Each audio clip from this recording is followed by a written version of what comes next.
एक समय की बात है जब मिंकी अपने पापा सुबोध के साथ एक छोटे से घर में रहती थी।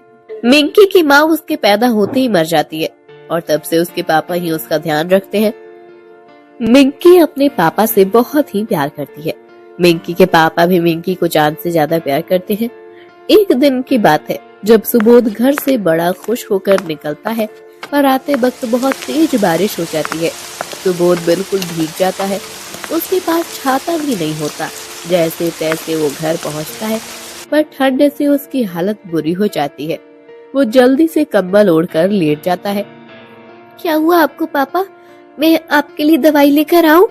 मैं ठीक हूँ बेटी, बस थोड़ी ठंड लग रही है। थोड़ी देर सो जाऊंगा ना तो बिल्कुल ठीक हो जाऊंगा। ठीक है पापा, आप सो जाओ। सुबोध की रात को बहुत बुरी हालत हो जाती है। वो ठंड से कांपने लगता है और उसका शरीर एकदम आग की तरह तपने लगता है। वो इस हालत में भी नहीं होता कि डॉक्टर के पास भी जा सके। मिंकी मेरी बेटी, मेरे पास बैठो। हाँ पापा, मैं यही हूँ, बोलो पापा। अगर मुझे कुछ हो गया तो तुम अपना ध्यान रखना। कुछ मतलब? आपको क्या होगा? मुझे अब भगवान जी के पास जाना है, तुम्हारी माँ के पास। अब तुमको अकेले अपना ध्यान रखना होगा। नहीं पापा, आप मुझे छोड़कर प्लीज कहीं मत जाना। मम्मी भी चली गई और अब आप भी। मम्मी तो बड़ी है ना, वो अकेले रह सकती है, पर मैं तो छोटी हूँ ना, तो आप मेरे साथ रहो। जब भगवान बुलाते हैं तो उनकी बात हमको माननी पड़ती है बेटा। वो मुझे बुला रहे हैं और अब मैं उनके पास जा रहा हूँ। इतना कहकर सुबोध की आंखें बंद हो जाती हैं। वो बार बार सुबोध को उठाने की कोशिश करती है पर सुबोध नहीं उठता।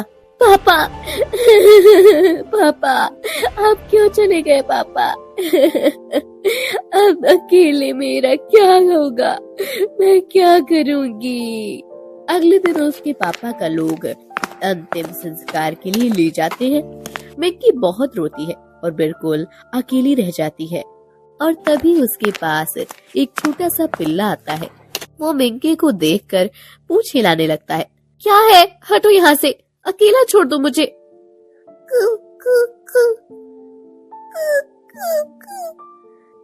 मिंकी वहाँ से उठकर अंदर चली जाती है। मिंकी को अब भूख भी लग रही होती है, इसलिए वो रसोई में जाकर कुछ खाने को देखने लगती है। रसोई में सब खत्म हो चुका होता है। फिर उसे कोने में एक छोटा सा गुड़ का टुकड़ा दिखता है। मिंकी उसी को उठाकर खाने लगती है। उसे खाकर मिंकी वहीं सो जाती है, पर जब उसकी आंख खुलती है तो वो पिल्ला भी उसके बगल में सो रहा होता है। तू फिर आ गया, जा यहाँ से, मुझे अकेले रहना है। मिंकी की डांट सुनकर वो चुपचाप बाहर जाकर बैठ जाता है। फिर मिंकी को उस पर तरस आ जाता है। तेरा भी लगता है इस दुनिया में कोई नहीं है, मेरा भी कोई नहीं है। चल, अब से हम दोनों साथ रहेंगे। पर हम खाएंगे क्या? घर पे ना कुछ खाने को है और ना पैसे। मैं तो खुद भूखी हूँ, तुझे क्या दूंगी? चल पड़ोस में जाकर किसी से कुछ मांगते हैं। मिंकी फिर उस पिल्ले के साथ पड़ोस के घरों में जाती है पर उसे कोई कुछ खाने को नहीं देता। आखिर में वो अपनी एक मुंह बोली चाची के पास जाती है। उसकी चाची को दरवाजा खोलते ही उस पर चिल्लाने लगती है। ओहो, आ गई भिखारन, बस इसी का डर था मुझे। सुन लड़की, तेरे बाप ने पहले ही हमसे पूरे 2000 रुपए ले रखे हैं और वो तो मर गया। अब तू आ गई मांगने? चल निकल यहाँ से और दोबारा मत आइयो। 2 दिन तक मिंकी और वो पिल्ला भूखे रहते हैं। अब तो मिंकी से भूख बर्दाश्त ही नहीं हो रही होती। मिंकी अपने पापा को याद करके रोने लगती है और तभी उसकी आंख से एक नूडल नीचे गिर जाता है। मिंकी उस नूडल को उठाकर खाती है तो वो बड़ा ही स्वादिष्ट होता है। ये नूडल मेरी आंख से गिरा है, मतलब मेरे आंसू से ये नूडल बन गया। मिंकी अपने पापा को याद करके फिर से रोने लगती है और उसकी आंख से एक के बाद एक नूडल गिरने लगते हैं। वो पिल्ला जल्दी से रसोई से एक बर्तन लेकर आता है और मिंकी के सामने रख देता है। मिंकी रोती रहती है और बर्तन नूडल से भरता जाता है। कुछ ही देर में पूरा बर्तन नूडल से भर जाता है। फिर वो पिल्ला दूसरा बर्तन लेकर आता है और वो बर्तन भी पूरा नूडल्स से भर जाता है। मिंकी अब चुप हो जाती है और उसके आंसू आना बंद हो जाते हैं। मुझे तो पता ही नहीं था कि मेरे आंसू जादुई है। मैं रोऊंगी तो ये नूडल्स बन जाएंगे, पर मैं तो पहले भी रोती थी, तब तो ऐसा कुछ भी नहीं हुआ। तो फिर आज क्यों? कहीं पापा ने तो ऐसा नहीं किया?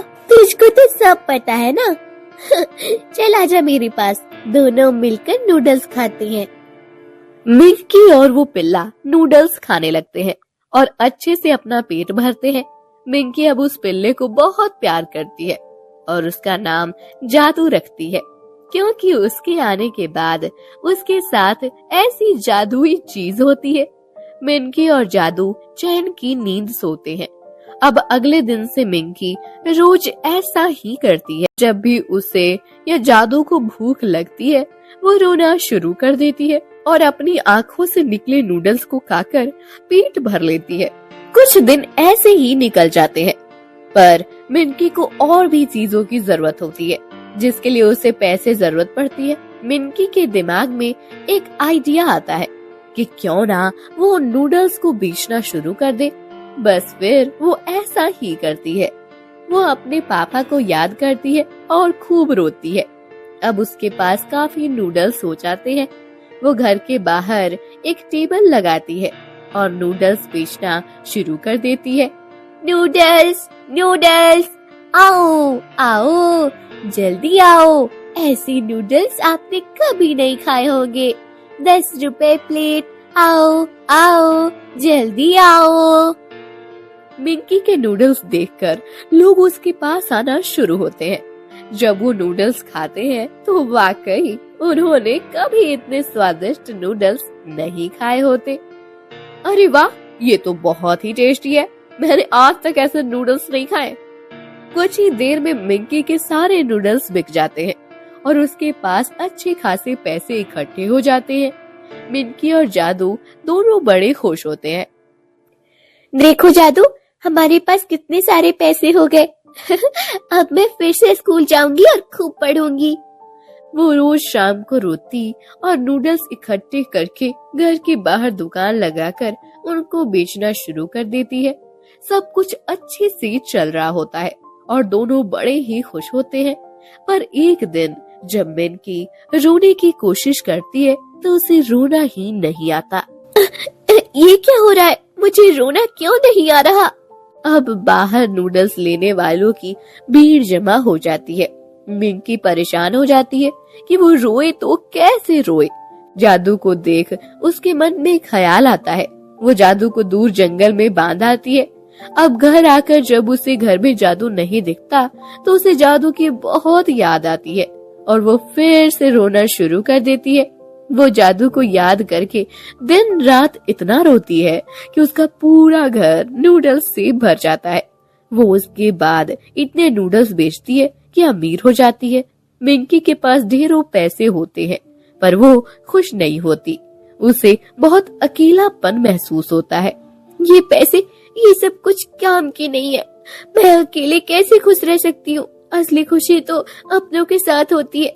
कभी माँ का प्यार नहीं मिला कि पापा चले गए। एक जादू था जो मुझे इतना प्यार करता था और मैंने क्या किया? उसे छोड़ आई।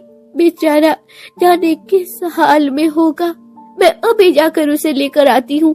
मिंकी जल्दी से भागती है और उसी जगह जाती है जहाँ उसने जादू को बांधा होता है, पर वहाँ उसे जादू नहीं मिलता। जादू, तुम कहाँ हो?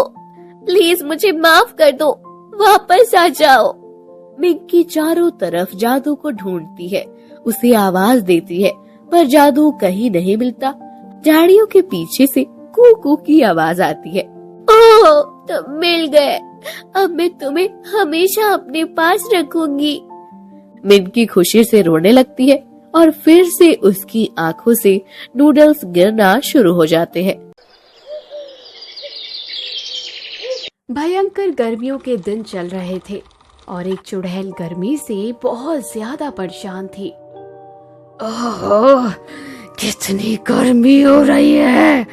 अगर मैं जिंदा होती तो इस गर्मी से तो पक्का ही मर जाती। अब क्या करूं? हाय, कहाँ जाऊं? चुड़ैल चलते चलते एक बर्फ के गोले वाले के पास पहुंच गई। अरे वाह, बर्फ का गोला, क्या बात है।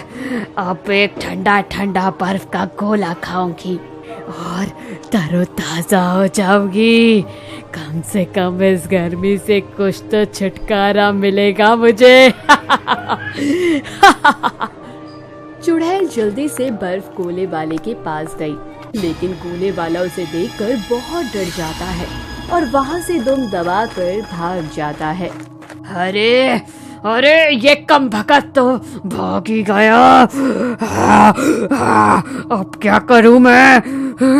ये तो मैं गोला भी नहीं बना पाऊंगी। अरे हद हो गई, लगता है इस गर्मी में सड़ना पड़ेगा मुझे। चुड़ैल सोचते सोचते वहाँ से कुछ दूर निकल आई। वहाँ से बाजार शुरू था। वहीं एक इलेक्ट्रॉनिक्स की दुकान थी जिसमें से ठंडी हवा निकल रही थी। अरे, इतनी सारी गर्मी में ये ठंडी ठंडी हवा कहाँ से आ रही है? बड़ा मजा आ रहा है। चुड़ैल ने देखा कि सामने दुकान में एसी चल रहा था, वहीं से हवा आ रही थी। चुड़ैल फौरन दुकान के अंदर चली गई। अरे वाह, ये तो बड़े कमाल की दुकान है। इसके अंदर तो बिल्कुल भी गर्मी नहीं लग रही। अब तो मैं यहीं पर रहूंगी। चुड़ैल को देखकर सभी लोग डर जाते हैं और वहाँ से भाग जाते हैं। तभी चुड़ैल को दुकान में देखकर एक नौकर भागकर दुकान के मालिक के पास जाता है। साहब जी, ओ साहब जी, बड़ा गजब हो गया साहब जी। हमारी दुकान में एक चुड़ैल घुस आई है और उसको देखकर सभी ग्राहक भाग गए हैं। वो तो बड़े मजे से हमारी दुकान में बैठकर एसी की हवा खा रही है। अरे, ये मुसीबत कहाँ से आ गई? ऐसे तो हमारा बड़ा नुकसान होगा। हमें उसे यहाँ से भगाना होगा। चलो, चलकर मुझे दिखाओ कि चुड़ैल कहाँ है। दुकान का मालिक चुपके से अपने नौकर के साथ चुड़ैल को देखता है।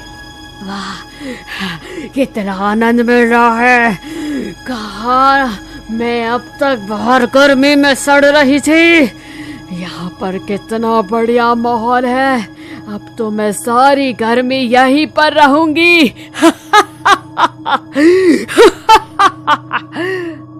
मालिक, ये तो हमारी दुकान में बसने की तैयारी में है। अब हम क्या करेंगे?